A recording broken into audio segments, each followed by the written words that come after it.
Ez dakit nungo tokila ezautzea, ez dakit nungo tokila ikustea, autobus bat hartu nun behin, eta gabez, autobus bat hartu nun, eta ezin doin, jendean nerekin itzein nahizun, eta nire ondokuak, hasi zaban plata, bota, eta nik alakon baten, hola, gineon pasiloko onduan, eta alakon baten hola eskerra pixka behitu nun, eta pasiloan zen jendia kola iten, nerekin itzaiteko. Zai, bai, pentsa. Lo egin altzen nuen? Ez da bate. Ondo, ni kontent. Urrengo guna erabiliko dezu lo egiteko? Lo egingo dugu, egun baten ez bada bestian. Baina bai askoz gehiago erakartzen ninduen, bertako jendeekin itzein, alde batetik behaiei galdetu, behaien bizimogei buruz, adibidez, emako.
Ertzaintzak eta Bilboko udaltzaingoak bilaketa operazio zabal antolatu dute gaur goizean Bilboko Indautxu auzoko banku batean lapurtu duen gizona aurkitzeko. Lapurreta goizeko 8:00 izan da bankuak Areiltza doktorearen kalean duen bulegoan. Bulegoa ireki aurretik jaso da gertakaria. Lapurra pistola batekin sartu da ordu laurdenez atxiki ditu langileak. Dena oso bizkor gertatu da eta Alboko denda eta tabernetako langileek esan dute ez direla konturatu.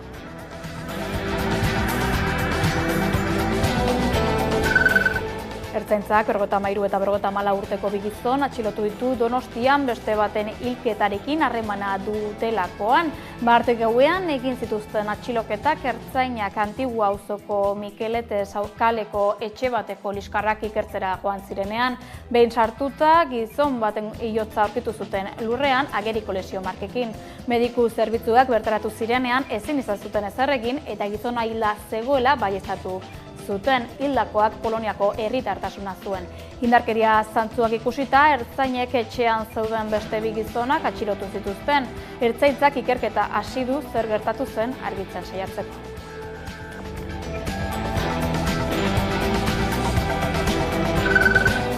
Emakumezko moto-gidari bat hilda gaur goizean Donostiako saihesbidean izandako istripu batean. Goizeko 7:10 gutxitan izan da ezbeharra, motogidariak kamioi batean aurka jo baitu Poioeko tuneletan. Larrialdi zerbitzuak bertaratu direnean ezin izan dute ezer egin emakumea suspertzeko. Ertzaintza istripua zerk eragin duen ikertzen ari da eta lekukoak eskatu ditu uste baitu tartean ibilgailu gehiago egon daitezkela.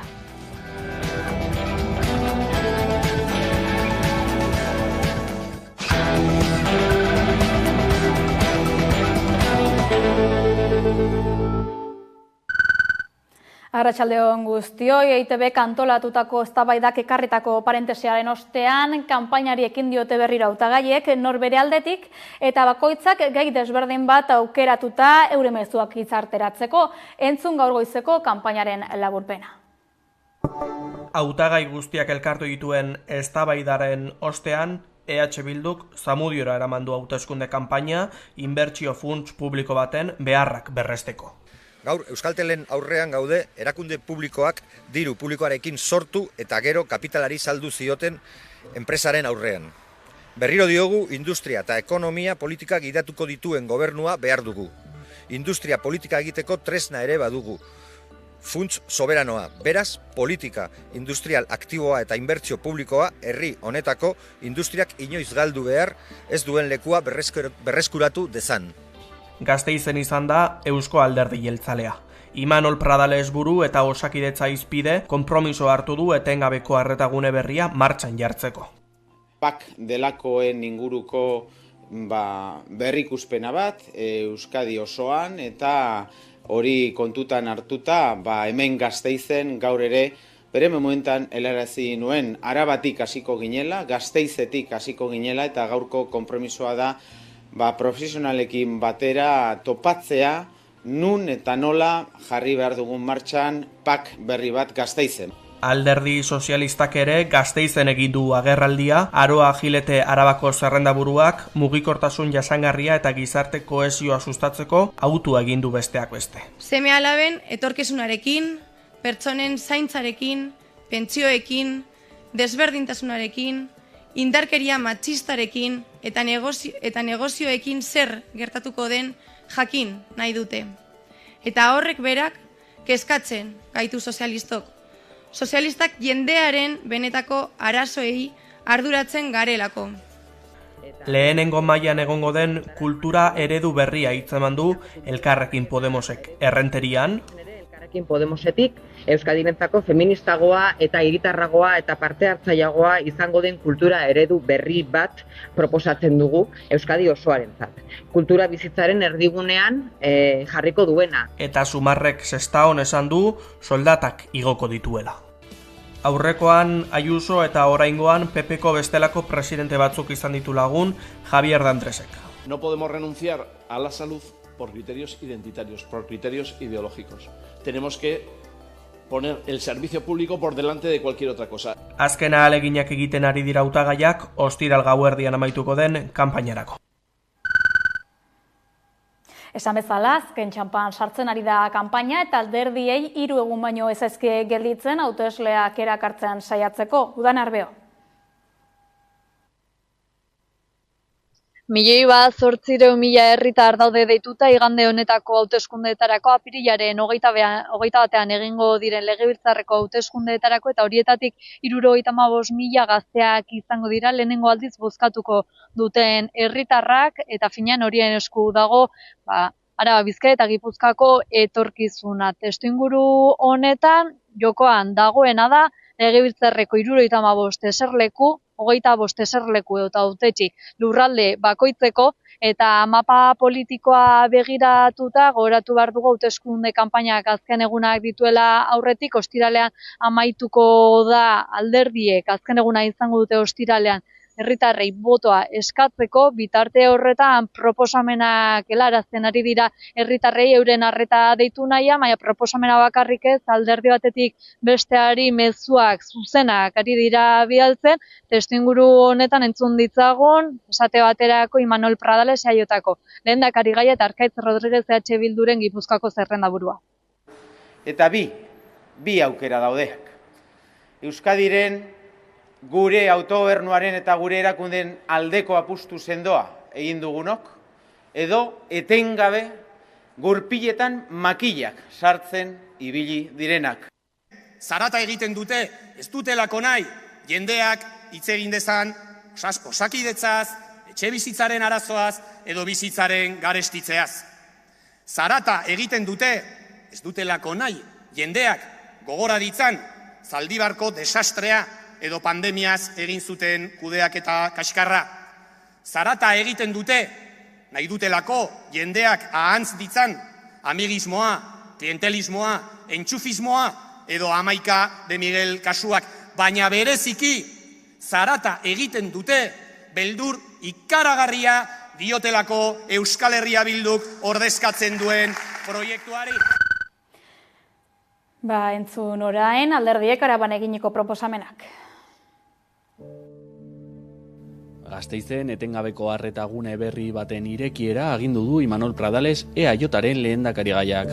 Osakidetzak 2019an San Martingo gunea itxi zuenetik, etengabeko arreta ematen duen espazio bakarra dago hirian. Orain, gune berri bat irekiko duela iragarri du lehendakarigaiak. Alde zaharrean kokatuko den osasun zentroaren irekierarekin eta Txagorritxuko handitzarekin batera. Osakidetzak dituen arazoak konpontzeko neurriak direla esan du. Horretarako alderdi eta eragileen arteko akordio zabal baten beharra aldarrikatuz ere. PAK delakoen inguruko berrikuspena bat, Arabatik hasiko ginela, Gasteizetik hasiko ginela eta gaurko konpromisoa da profesionalekin batera topatzea nun eta nola jarri behar dugun martxan PAK berri bat Gasteizen, baina konpromisoa Gasteizen PAK berri bat ere martxan jartzeko. Hauteskundeak Araban erabakiko direla adierazi du Mikel Otero Euskal Herria Bilduko hautagaiak. Udal eta foru hauteskundeetan hasitako ziklo aldaketa egonkortuko dela baieztatu du ere. Aldaketa hori Bilduren indartzea ekarriko duela iragarri du. Oztopoak gainditzeko laguntza ematen duen alderdia direla baieztatuz. Ziklo berriak erresistentzia aurkitu dela adierazi du ere. Zarata eta Lokatzaren aurrean konponbideak proposatu dituztela azalduz. Lokaztu eta Zarata ateratzen dute, proposamenik ez dutelako. Eta Osakidetzaz, etxebizitzaren arazoez, benetako arazoez ez hitz egiteko. Baina bere Zarata eta Lokatzaren aurrean, guk Euskal Herria Bildutik konponbideak proposatzen jarraituko dugu. Politika aurrerakoien bermetzat aurkeztu du bere burua PSEek. Alba Gilete Arabako zerrendaburuak baieztatu duenez, etxebizitza, mugikortasuna edo osasun zerbitzuetan dauden arazoei erantzun errealistak emango dien alderdi bakarra da PSE. Gehiengo osorik gabeko legebiltzar batean, gobernuaren giltza izango dutela baieztatu du ere. Politika eraldatzaileak hartzeko indarra izango dutela aipatuz. Herritarrak kezkatutak daude etxebizitzarekin, mugikortasun jasangarriarekin, osasunarekin, ingurune hurbilarekin eta eguneroko eragiten dituen politikekin. Eta horretan, sozialistok betetzen dugun bermea gara. Politika aurrerakoi, feminista, sozial eta eraldatzailearen bermea garelako. Araba biosfera erreserba gisa izendatzea proposatu du Elkarrekin Podemos taldeak. Lurraldeak Araba, Bizkaia eta Gipuzkoan dauden biodibertsitate erreserben erdia barneratzen dituela gogorazi dute ere. Zentzu honetan, Podemos gai ekologistekin kezkatuta agertu den alderdi bakarra dela baieztatu dute. Euren burua politika ezkertiarrak bideratzeko bermetzat aurkeztuz. Balio handiko naturgunen konzentrazioa zabala du. Hauek arrean ekosistema anistasun handia. Ezegunetatik eta basoetatik mendietaraino, baita ibaiak ere. Natura aberatz horren konserbazioa babesteko eta sustatzeko Arabako lurralde historikoa UNESCOren biosfera erreserba izendatzea proposatzen dugu. Atzokoan Ransoren aholkulari politiko izan genuen gurean, entzun inkestez eta kanpainaz esandakoari. Bien, nintzateke zentratuko hainbeste nork irabazten duen inkesta batean. Nik uste dut EAJak irabazi duela egun batzuetan, baina EH Bilduk orain ez da.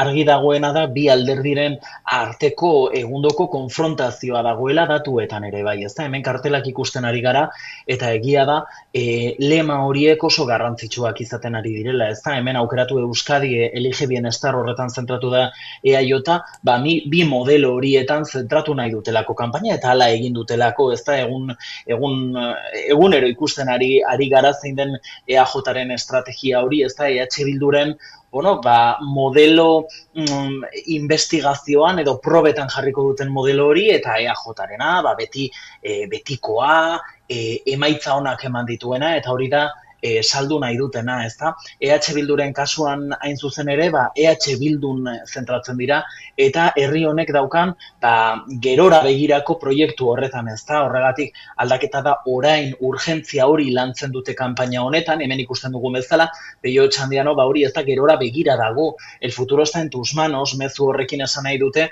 azkenean gure esku dagoela, ez da, gogoratuko dugu gainera hori ez, hitz horiek zer suposatzen duten, eta azkenean gure esku dago hori ere modu batean edo bestean jarri dute. oso presidenzialistak diren kartelak dira guztiak, eta argi dagoena da, zentratzen ari direla, bi kanpaina daudela paraleloki, ez da, bata, hautagaien ezagutza maila hori igotzea, eta ikusi da, azken inkesten arabera, igo egiten dela, nolabait ezagutza maila hori, eta gero beste bat da alderdien presentzia, kaleratzea eta proiektuak mahai gainean jartzea, ezta? Eusko Legebiltzarrerako hauteskundeetan bada herritarren artean zalantza handi bat, nola egingo da boto zenbaketa? Adi.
Galdakaoko eta Usansoloko herritarrek apirilaren 21-ko Eusko Legebiltzarretarako hauteskundeetan emandako botoak berriro batera zenbatuko dira, naiz eta Usansolo abenduaren 22an eratu zen udalerri independente gisa. Adi zergatiari.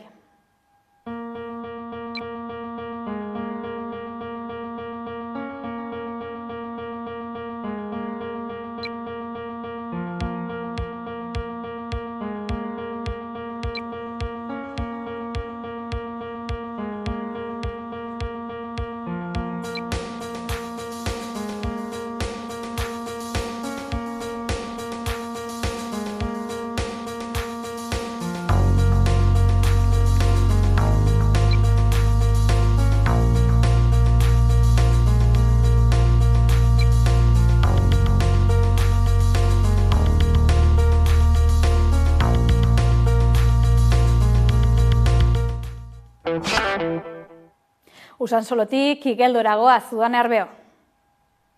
Igeldo tokiko entitate txiki izango da, iragan igandean herri galdeketa egin eta 97 alde bozkatu zuen. Hori ala behin udal espedientea jaso ondoren foru aldunderi dagokio aztertzea, ea betetzen diren foru arauak ezartzen dituen baldintzak, alegia Gipuzkoako udalerriak arautzekoak, eta ea orain arte egin beharreko prozedura jarraitu den. Hori egiaztatzeko 3 hilabete ditu aurretik diputazioak, ondoren diputatuen kontseiluak foru dekretu bidez erabakiko du Igeldoko toki entitate txikia eratzea. Foru aldunditik Irune Berasaluze bozeramaileak esan du euren esku dagoen guztia egingo dutela bide hau ahalik eta modurik onenean eta azkarrenean amai dadin. Preso politikoen nazioarteko eguna dugun honetan, 1928ko maiatzaren 22an Ezkabako gotorlekutik ihes egin zuten 785 presoen omenezko lehen hemendi lasterketa aurkeztu dute Antxoainen. Ikusi. Antxoaingo udalak gaur goizean aurkeztu du La Fuga mendiko lasterketaren lehenengo edizioa eta memoriaren astea batzen dituena, herri honetan egingo diren kultur jarduerekin. 1928ko maiatzaren 22an, Gerra Zibilean San Cristobal gotorlekutik ihes egindakoen omenez antolatu da aurten lehen aldiz erakunde publiko eta pribatu garik parte hartzen duten jarduera. Aurkezpenean izan dira Antxoaingo alkatea Marta Diez, Iruñeko alkatea Joseba Siron, Iruñerriko hainbat alkate eta lasterketaren antolatzaileak. Lasterketa maiatzaren 22an abiatuko da eta 53 kilometro izanen ditu 10 ordutan amaitu behar izango dena. Lasterketaz gain, maiatzaren 13tik 24ra Antxoainen ekitaldi ezberdinak antolatu dituzte. Hala nola, kontzertuak, antzezlanak, hitzaldiak eta bar. Bukatzeko Urepelen lasterketa amaieran eskultura bat inauguratuko dute 785 ieslarien omenez. Joseba Siron Iruñeko alkateak lasterketa honek duen garrantzia adierazi du. Izango duela zuen oroimena, haien oroimena gure oraina delako, haien borroka gurea ere badelako, gure inspirazioa delako gogoan zaituztegu. Kirolaren, kulturaren eta memoria historikoaren arteko lotura irudikatzen du lasterketak. Aztarna iraunkorra utzi nahi duen ekitaldi bakar batean. Helburua da jarduera 2 urtean behin errepikatzea, herri anfitrioiak udal laguntzaileen artean txandakatuz. Bukatzeko Marta Diez Antsoaingo alkateak gonbidapena egin du aste kulturalean parte hartzera. Lasterketa hau prestatzen da memoria historikoa mailaren gainean hitz egiteko, gazteengan hurbiltzeko, kirola sartzearena ere beste bizilagun eta beste esparru batzuetara iristea laguntzen duelako, eta nola ez kirola, kultura eta memoria historikoa guzti hori lotzeak, seguraski memoria historikoaren alde hitz egitearena eta ezagutza hori bermatzea lortuko duela. Beraz, ezin egon momentu honetan, ekimen honetan. Osasun arloan, onkologikoa Osakidetzan behin betiko integratzeko hitzarmena onartu du Eusko Jaurlaritzak. Horren bestez, 1988an Osakidetzak onkologikoarekin sinatutako kontzertazio hitzarmenarekin hasitako bidea amaituko da.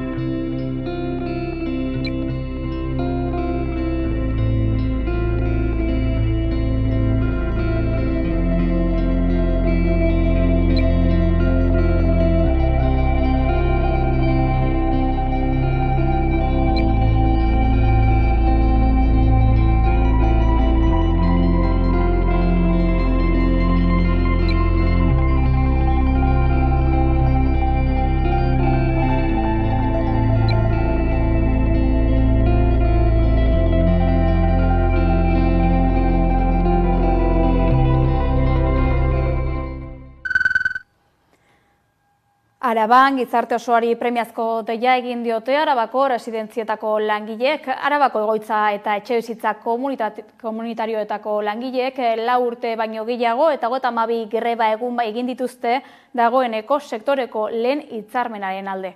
Entzun. ELA eta LAB sindikatuok berriro dei egin diegu Arabako egoitza eta etxebizitza komunitarioen sektoreko langile guztiei apirilaren 25ean egingo den grebarako. Arabako erresidentziako eta etxebizitza komunitarioetako langileek azkeneko 3 greba egunak burutu zituzten pasaden urteko abenduan. Geroztik patronalarekin mahai negoziatzailean biltzeko eta Arabako Foru Aldundiaren esku hartzearen zain daude zaintza sektoreko langileak. Izan ere, ez dute inongo berririk izan enpresen partetik eta Aldundiari dagokionez komunikabidei begira duen irudia garbitzeko jarri direla kontaktuan, baina ez dutela inongo irtenbiderik emateko borondatea erakutsi adierazten dute sindikatuek. Ondorioz, Arabako zaintza sektoreko langileak greba egingo dute apirilaren 25ean, ostegunean, ELA eta LAB sindikatuek deituta. Prekarietate egoera salatzen dute langileek. Urtean, 1784 orduko lanaldia egiten dutela eta 26 lanbide kategoriatik 11ak lanbide arteko gutxieneko soldata baino gutxiago irabazten dutela adierazi dute. Lan baldintzen alde borrokatzeko jartzen dizkieten zailtasunak salatu dituzte ere bai. Gehiegizko gutxieneko zerbitzuak dituztela eta enpresaren aldetik txantaiak, mehatxuak eta errepresaliak pairatzen dituztela adieraziz. Horregatik guztiagatik hitzarmen probintzial propioa eskatzen dute, euren lanaren prekarietatearekin eta aitortza faltarekin amaitzeko. Zor soziala dugu sektore honekin, eta gizarte osoaren ardura da zaintza lanak duintzea. Izan ere, guztiok gara edo izango gara zainduak. Gure zenitartekoen ongizatea eta jasotzen dituzten zaintza kalitatea kolokan dagoelako. Sektore hau sostengatzen duten pertsonek ezin dutelako jarraitu lanean eta zaintzen lan baldintza hauetan. Greba eguna Andramari Zuriaren plazan egingo duten mahai inguruarekin hasiko da. Arratsaldean 6:30 Bilbo plazatik probintzia plazaraino abiatuko den manifestazioari ekingo diote. Arabako residentzien greba iragarpenetik Nafarroako zahar egoitzetako langileen grebara. Apirilaren 24an grebara deitu dute hitzarmendu baten alde. Lab sindikatua beste behin Nafarroako zahar egoitzen hitzarmenaren alde mobilizatu da. Labetik sektoreko langileekin batera mobilizatu dira Nafarroako zahar egoitzen lehen hitzarmen sektoriala desblokeatzeko. Apirilaren 10etik 17ra 2 orduko lanuzteak egiten ari dira. Sindikatuak negoziazioaren hasieratik hartu duen ildoan jarraitzen du, duela ia 4 urte, baina bereziki ekainetik, lab sindikatuak negoziazioan efektu kolpe bat eman zuenetik, negoziazioa berpiztea lortuz. Haien esanetan, negoziazio horrek bizirik dirau, lab mobilizatu delako. Zahar egoitzen sektoreko langileak hainbat ekintza egiten ari dira inplikatutako alderdien inmobilismoa simbolizatzeko.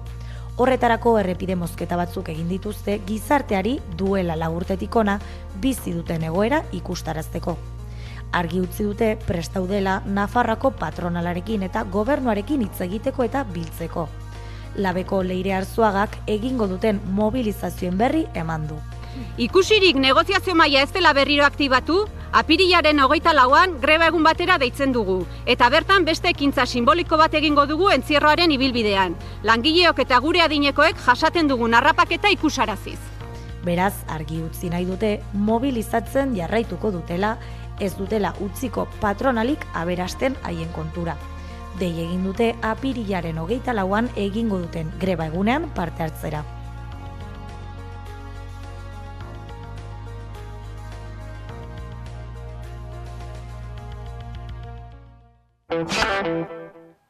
Ekonomian jarraituz, Gasteizko Mercedesek bere ekoizpena etengo duela jakinarazi du merkatuaren premia arrazoiengatik. Gasteizeko Mercedes lantegiak ekoizpena geldituko du apirilaren 23tik maiatzaren 6 arte. Mercedesek merkatuaren premia arrazoiengatik hartu du erabakia. Sindikatuekin martxoan sinatutako malgutasun akordioa eta gero. Akordio honetan, aurretik ezarrita zeuden malgutasuneko 18 egunei beste 15 gehitu zaizkie. Erabaki eztabaidatsuak merkatu egoera ezegonkorrak ekar zezakeen aldi baterako enplegu erregulazioko espedienteak ekiditea du helburu. Lantegiko plantillaren gehiengoa beraz, 13 egunez egongo da ibilgailuak egoiztu gabe. Egun hauek aurrerago berreskuratu beharko dituzten oporregun moduan izango dira kontuan hartuta. Langileak itzultzerakoan maiatzaren 6an hain zuzen, gaueko lanaldiko ordutegiak aldatuko dituzte egunero ordu erdi murriztuz. Mercedesen esanetan, ekoizpen ahalmena eta barne horniketarako ibilgailuen jarioa optimizatzeko.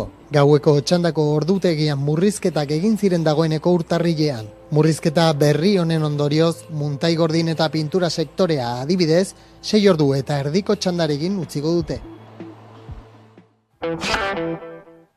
Arabatik, Nafarroara goaz berriz azken errepresio kasua salatu du Iruñerriko etxebizitza sindikatu sozialistak. Iruñerriko etxebizitza sindikatu sozialistak elkarretaratzea egin du Iruñeko epaitegien aitzinean 5 pertsona epaitzen ari direlako joan den azaroan Jarautakalean okupatutako etxebizitza bloke sozialistan jasotako gertakarien harira. Izan ere, bloke horretako etxebizitzak Pamplona Zentro Historiko Udal enpresaren jabetzakoak Iruñeko udalak ustu zituen. Sindikatuak gaineratu duenez, etxegabetze hauek extrajudizialki exekutatu zituen udalak, desokupazio enpresen antzera 5 eguneko setio egoera zarri ondoren. UPNren erabaki politikoa, oraingo udal gobernuak babestua, sindikatuaren iritziz, UPN buruzuen aurreko udal gobernuaren erabaki politikoen ondorio dira, bai azaroko etxegabetzeak, baita muntai polizial batean oinarritzen den epaiketa hau. Iker Narbona sindikatutik Iruñeko udalaren jarrera kritikatu du. Beraz, hemen salatu nahi izan duguna, elkartasunei, auzipetuei elkartasuna adierazteaz gain, salatu nahi izan dugu Iruñeko udalak honetan guztian duen ardura, ez? Hau izan zen UPNek, azaroan udal gobernuaren agintea zuen UPNek, martxan jarritako astakeria bat, haien erabaki politikoen fruitua izan zenez, hau da, ez hitzaien komeni etxe bizitza bloke okupatu bat izatea aldezarrean, eta familia batzuk zeudenez, horrela legez kanpo eta epaiketarik gabe blokea hustutzea erabaki zuten, eta horrekin nahikoa ez, esan bezala ez, elkartasunak kriminalizatzeko autua egin zuten, eskarmentu edo mendeku gisa, baina gaur egungo udal gobernuak, EH Bildu, Kontigo Zurekin, Geroa Bai, eta PSN babesarekin osatzen duten udal gobernu horrek erabaki du haien ekintzekin UPN-ren erabaki politiko hauek babestea, ez? Eta UPN-ek martxan jarritako astakeria honi jarraipena ematea. Zergatik, epaiketarekin aurrera jarraitzea erabaki duelako, naiz eta haien eskuan egon den salaketak atzera botatzeko aukera hori, eta guk hala helarazi diegu izan ditugun harremanetan. Beraz, sindikatutik argi utzi dute errepresio kasuak salatzen jarraituko dutela, bai etxebizitza sarbide unibertsalaren alde egiten jarraituko dutela. Ingurumen gaietan, basogintza eta baso politikari buruzko ponentzia abiatu dute Gipuzkoan. Udane, konta eguzu?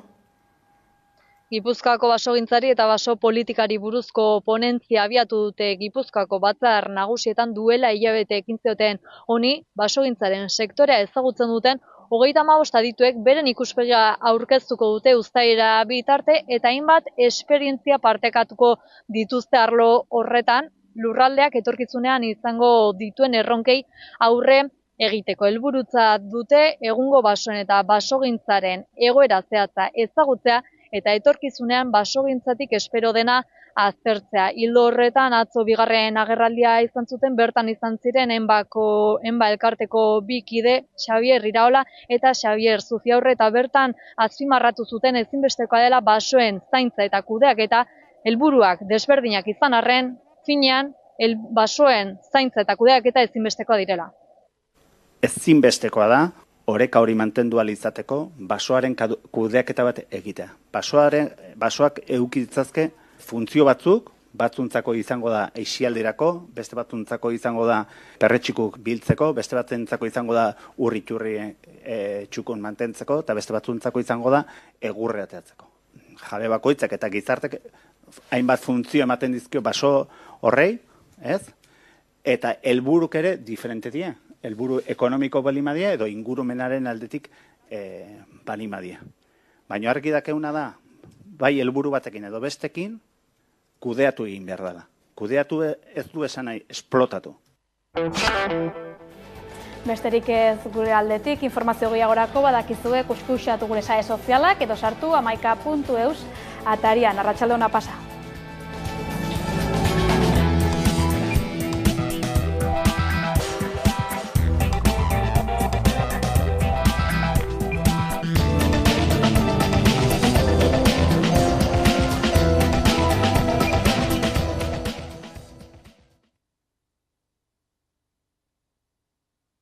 Hau hilaria da, hau argiaren abiaduran bidaiatzea